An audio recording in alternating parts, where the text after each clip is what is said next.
Hello at welcome sa Cloud B Movie Recap. Ang pelikulang ikukwento natin ngayon ay ang Kingsglaive, Final Fantasy XV. Bago tayo magsimula ay maaari lamang mag-iwan ng subscribe, like and share, halina't simulan na natin. Ang pelikula ay nagsisimula sa isang kaharian na tinatawag na Lucas kung saan ang isang mahiwagang singsing ay itinatago dito. Ang makapangyarihang singsing ay ibinigay ng mga Diyos sa hari ng Lucas upang mamuno sa kaharian at protektahan ang ito mula sa kapahamakan. Ginagamit ng hari ang mga kapangyarihan nito sa pamamagitan ng paglikha ng isang barrier upang protektahan ang kaharian mula sa pagsalakay ng mga kaaway. Ilang taon na ang nakalipas ang prinsipe na si Noctis mula sa kaharian ng Lucas ay dinala ng kanyang ama na si King Regis sa isang kalapit na kaharian na kilala bilang Tenebrae. Sa kaharian na ito ay maaaring pagalingin ng kanyang anak na nagdurusa mula sa isang napakahirap na karamdaman. Sa kasamaang palad ang kaharian ng Tenebrae ay inatake ng isang imperyo ng kalaban na tinatawag na mga hukbo ng Niflheim.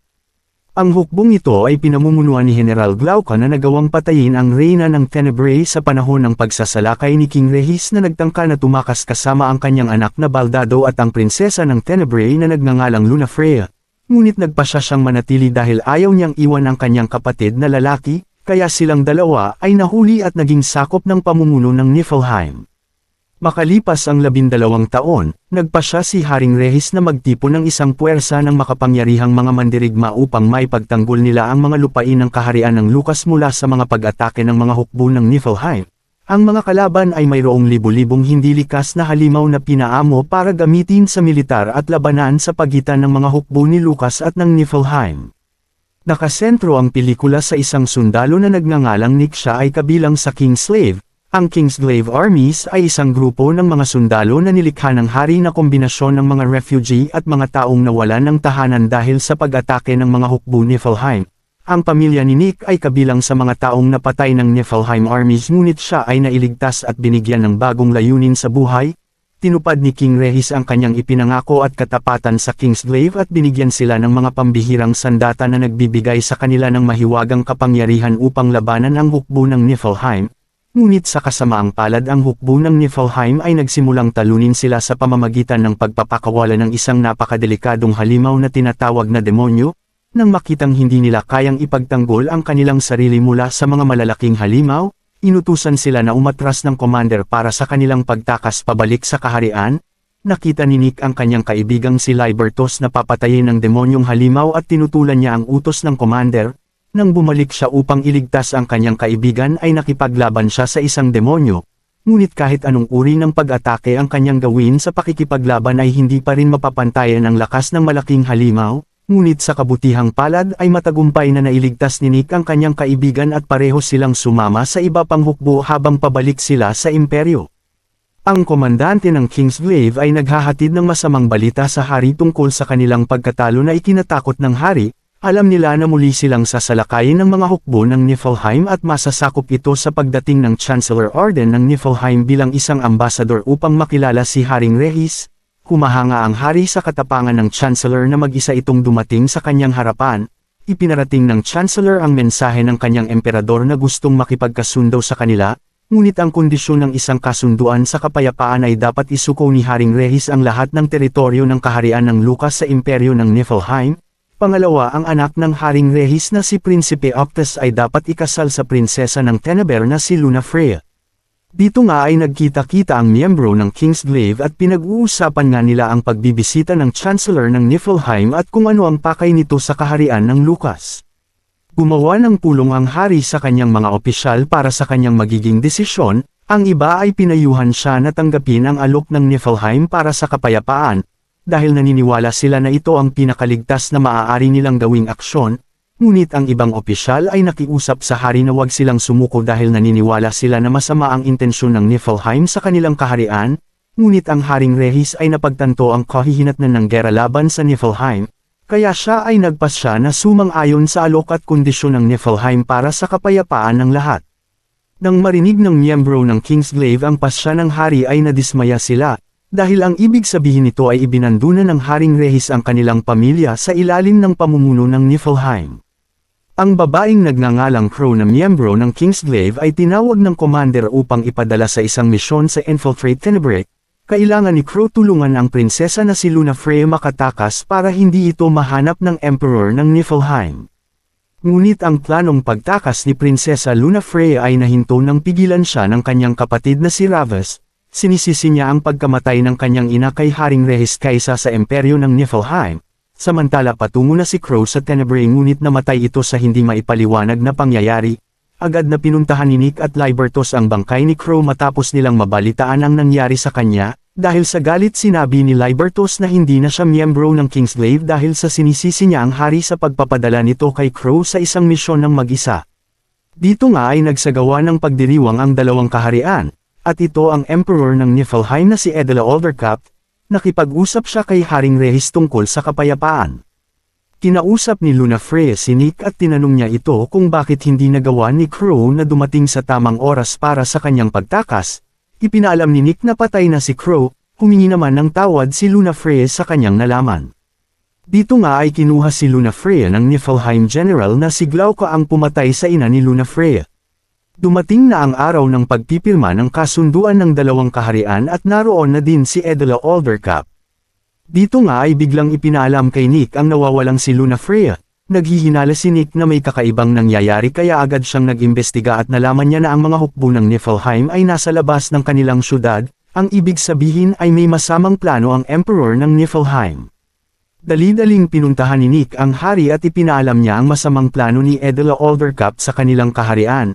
Matapos niyang marinig ang balita mula kay Nick ay inutusan niya na ihanda ang lahat ng miyembro ng Kingsglaive upang hanapin at iligtas si Lunafreya habang haharapin ng hari si Edela Aldercap. At plano niya na ilagay ito sa kustodiya. Dito nga ay agad na tinipon ni Nick ang lahat ng Kingsglaive at naghanda sila ng kanilang sarili upang sumabak sa kanilang misyon na iligtas ang Prinsesa Lunafreya. Ang mga Kingsglaive ay nagawang makapasok sa ship ng Niflheim kung saan ang prinsesa ay kinulong. Ngunit sa kasamaang palad ang Emperor na si Edela Aldercap ay alam ang mangyayari sa gagawin nila. Kaya siya ay naglagay ng patibong para sa mga Kingsglaive na magtatakang iligtas ang prinsesa bago makagawa ng aksyon ang Hari Rehis sa masamang plano ng Emperor ng Niflheim, kaya agad niyang inatake ang syudad ng Lucas upang sakupin ito. Samantala, habang inililigtas ng mga Kingsglaive ang prinsesa, isang malaking pugita ang nagpakita kung saan ang mga miyembro ng Kingsglaive ay pinatay ng halimaw na ito, at tanging sina Nick at Lunafreya lang ang nagawang makatakas ng buhay. Samantala, pinadala ni Edela Aldercap ang general na si Glauca upang patayin ang hari at matulungan siyang masakop ang kaharian ng Lucas. Naglaban ang mga opisyal ng hari at si Glauca at madaling tinalo ni Glauca ang mga ito. Nagharap naman ang hari at si Glauca at naging matindi ang kanilang paglalaban ngunit masyado nang mahina ang kapangyarihan ng hari at nakuha ni Ravus ang mahiwagang singsing. Sinuot niya ito upang makuha ang kapangyarihan ngunit ang singsing ay tinanggihan siya kung saan siya ay sinunog ang braso nito. Nagawa naman ni Nick at Lunafreya na mapuntahan ang hari sa tamang oras.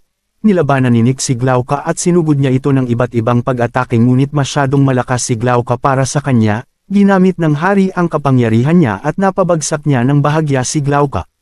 Matapos mailigtas nila ang hari ay napagtanto nito na kung wala ang kapangyarihan ng singsing ang mga miyembro ng Kingsglaive ay mawawalan ng mga kapangyarihan at abilidad laban sa pag-atake ng Niflheim. Nagalit nga si Nick sa hari dahil sa pagsuko nito at hinayaang mawasak ang kaharian ng Lucas. Inutusan ng hari si Nick na tumakas kasama si Lunafreya at ang singsing upang hindi ito makuha ni Edela Aldercap. Sinabi ni Lunafreya na sumama ang hari sa kanila ngunit hindi ito pumayag kaya naglagay siya ng harang upang labanan si Glauca at makatakas sila. Naglaban ang hari at si Glauca ngunit sa kasamaang palad ay namatay ang hari, habang tumatakas si Nick sakay sa kotse. Isang robot ang umatake sa kanila at bumagsak ang kanilang sasakyan. Dito nga ay sinabi ni Lunafreya na kaya sila hinahabol ay dahil sa mahiwagang singsing na nais nilang makuha. Nais ni Lunafreya na gamitin niya ang singsing upang labanan ang mga hukbo ng Niflheim subalit natatakot siya, dahil ang tanging makakagamit lang nito ay ang karapat-dapat na tao, kundi ay matutulad sila sa kapatid niyang si Ravus. Maya-maya nang makatakas sila ay bigla silang binaril ng isang traidor na si Lazarus miyembro ng Kingsglaive na nais makuha ang singsing. Matapos niyang bugbugin si Nick ay hinabol niya ang prinsesa dala ang mahiwagang singsing. Kinuha niya ito at isinuot ngunit siya ay sinunog nito hanggang siya ay bawian ng buhay. Dumating ang commander at sinagasaan ito ni Libertos dahil natuklasan niya kung sino ito. Ang commander pala ay si Glauca. ang may kagagawa ng lahat ng nangyari sa kanilang kaharian, at siya din ang nagpadala kay Crow upang mamatay upang sisihin ang hari. Ang general ng Niflheim ay nais na patayin sila kaya agad na sinuot ni Nyx ang singsing kung saan siya ay napunta sa spirit realm. Kinausap siya ng mga espiritu ng hari sa nakaraan at tumanggi sila na ipahirim ang kanilang kapangyarihan kay Nyx dahil naniniwala sila na hindi karapat-dapat ito, ngunit nakikita nila na si Nyx ay naiiba at hindi natatakot sa mangyayari sa hinaharap. Dahil dito napagtanto ng mga espiritu na kung hindi nila papahiramin ng kapangyarihan si Nyx ay mapupunta ang singsing sa Niflheim. Kaya nagpasya sila na ipahirim ang kapangyarihan sa mixing oras ngunit kapalit nito ang buhay niya. Nang makabalik na si Nyx ay inatake niya si Glauca at napatalsik niya ito. Ibinalik niya ang singsing kay Lunafreya at sinabi niya sa dalawa na tumakas habang lalabanan niya si Glauca. Sa paglalaban ng dalawa ay nakakasabay na si Nyx sa lakas ni Glauca dahil sa hiniram nitong kapangyarihan mula sa singsing. Maya-maya ay nabuhay ang higanteng mandirigma sa pagiging rebulto. Patuloy pa rin ang dalawa sa pakikipaglaban habang naglalaban din ang dalawang higanti sa pagitan ng Lucas at Niflheim. Ang paglalaban nila ay humantong na din sa katapusan matapos mapinsala ni Nyx ng malubha si Glauca na ikinamatay nito, gayon din ang pagtalo ng higanteng mandirigma sa halimaw ng Niflheim, ngunit dahil tapos na ang hiniram niyang kapangyarihan ay namatay si Nyx. Natapos na ang digmaan ng dalawang kaharian at maibabalik na din sa dati ang lahat. Dito na nagtatapos ang pelikula. Salamat sa panunood hanggang sa susunod na video.